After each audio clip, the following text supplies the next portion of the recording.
Now joining me live from Capitol Hill, Congressman Ken Buck and Congressman Paul Gosar. Gentlemen, welcome to the program. I appreciate it. Thank you. Obviously, a very busy night for all of us. But you heard Laura and her description of how and was forced, that this was not really a great situation, but they feel they can work with it. But let me ask you, certainly, Congressman Buck, how is this really a bipartisan framework? I mean, there are so many things that we don't get. It's not really exactly what the president wanted. It's in some ways can be considered embarrassing, certainly dangerous for immigrant communities because it limits what ICE can do, or at least it tries to limit what ICE can do when it comes to detaining and deporting individuals. How would you describe this as being a win for the Republicans and for the president, if you can? Well, first, I want to thank Laura for being in Colorado and spending her money in Colorado. I appreciate that very much. This is not a bipartisan bill. This is an institutionalist bill. This is a group of people that are doing their very best to thwart this president and to stop good American policy. And they're acting in a way that both Republicans and Democrats, Republicans and Democrats want to see. They're spending too much money.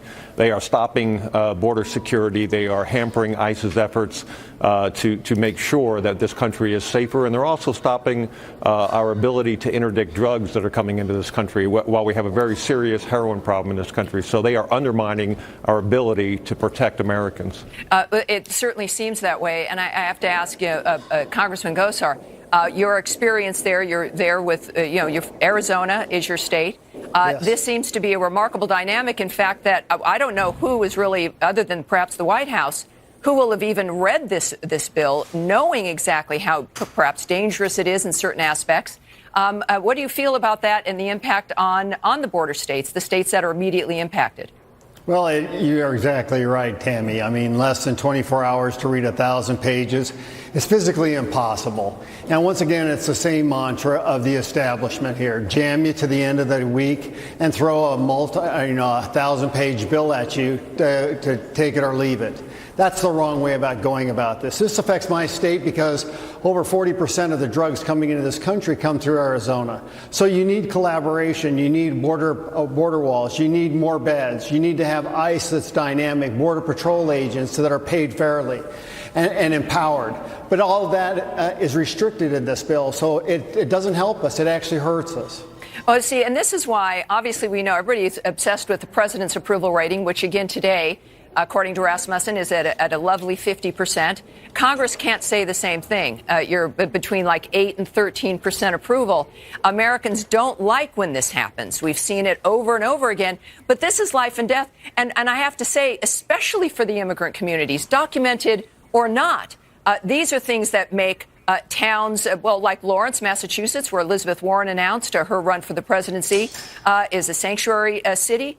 Is a hub, as one U.S. attorney noted, is a hub for opioids to be distributed throughout New England. Those lives are ruined, the lives of the people who have to deal with that environment in their towns. And so this is the responsibility of Congress. It's all of our responsibility.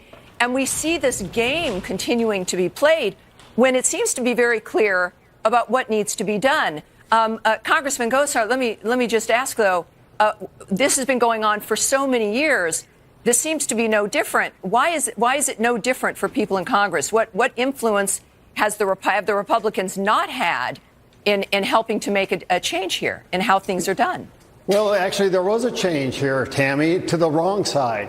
This basically supercharges child trafficking, because now what you're going to see is a precedent-setting application where those people associated in a house or a holdings with an unaccompanied minor will be off limits.